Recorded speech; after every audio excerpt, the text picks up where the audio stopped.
മൺചീരിയുണ്ട്, പിന്നെ എരിശ്ശേരിയുണ്ട്. ഇതെന്താ ഇതിങ്ങനെ? അത് ശിജുവൽമന്റെ ഫോണിലെ ബ്ലോക്ക്. അതിങ്ങനെ മെനക്കെട്ട് ബ്ലോക്ക് തിരിഞ്ഞുകൊണ്ടിരിക്കുന്നുണ്ട്. അതെന്താ? അവര് അങ്ങനെ സെറ്റ് ചെയ്ത്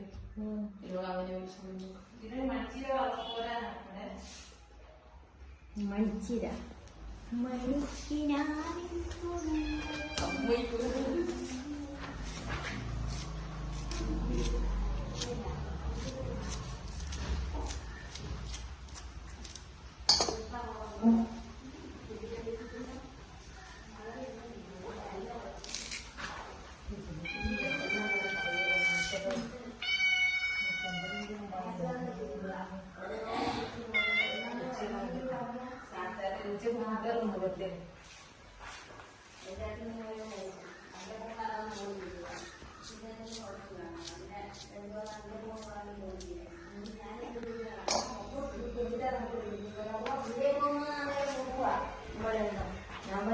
ഇത് കറങ്ങാൻ തുടങ്ങി 1 മണിയാകുമ്പോ എല്ലാം ഊറ്റിയില്ലേന്ന് തോന്നുന്നു.